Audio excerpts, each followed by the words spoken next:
Welcome to this week's African Agri Overview, where we unpack the latest developments shaping agriculture across the African continent.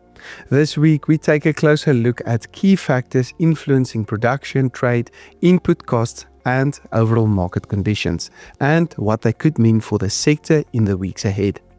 This episode is made possible by Collateral Management International and Zematic Irrigation Systems. Collateral Management International, or CMI, works across the continent, helping banks and other financiers keep their commodities secure and well managed. With over a decade of experience, they're known for their reliable storage solutions, trusted staff, and professional stock monitoring and inspection services. CMI helps make sure everything runs smoothly and securely. CMI, your trusted collateral manager in Africa. Before we start, can I ask you a big favor? Please follow us on YouTube. It will help us a lot in growing this channel and keep bringing these insights and analyses to you. So thank you for your support.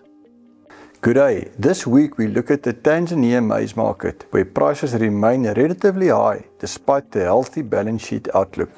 Note, all numbers used in our graphs and tables are our best estimates given information at our disposal, and should be seen as such. There are very little statistics available on Tanzanian crops. Let's briefly discuss our 2025-26 SND estimate, running more or less from July 2025 to June 2026. Our production forecast at 7.5 million tonnes and consumption at 6.5 million tonnes. Export forecast at 800,000 tonnes, half that of the previous year, and ending stocks at 1.8 million tonnes, the largest in many years. Given the large ending stock prospect, a relevant question is whether a smaller new crop and/or healthy exports will help chip away at the supply-heavy balance sheet. The next long-range crop completed planting mid-March and should harvest from July and fall within the 2026-27 year. Planting and early growing conditions were favorable. It is early days, but already talk of at least an average crop if normal rainfall continues for the next 2 to 3 months. Export prospects are not that great either. The usual export campaign to Kenya, expected from May to September, but likely to be smaller than normal. Rwanda should import second half of the year, and the Eastern DRC should remain an importer. However, exports to Malawi and the southern DRC unlikely. Malawi is expected to be self-sufficient this year, and the southern DRC should import from Zambia. Observers do not expect the size of the 2026-27 export campaign, July 2026 to June 2027, will exceed that of 2025-26. It seems Tanzania might struggle to chip away at their high stock levels during the next 12 months.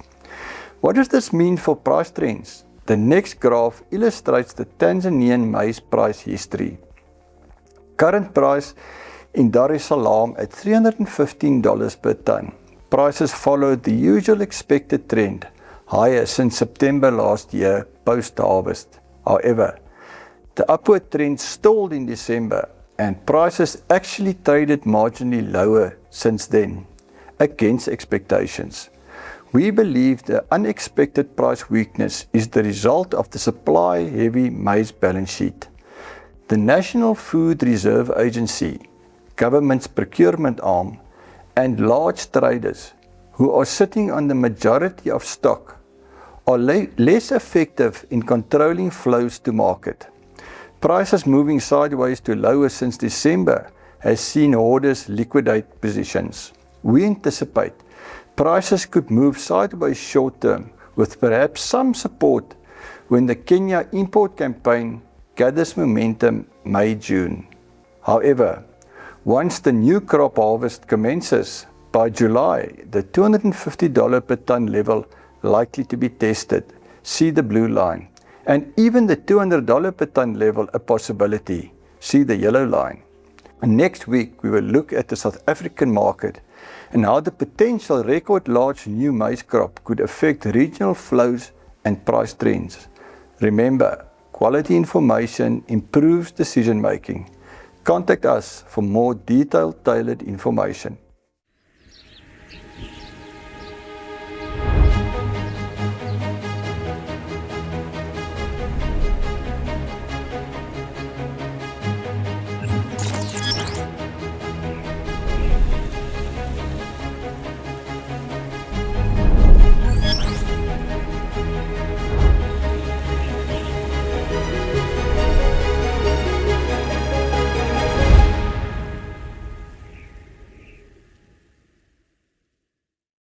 For detailed stock numbers, trade projections, and scenario analysis, those are all covered in Commodity Insights Africa's full weekly reports, so make sure to subscribe to them today.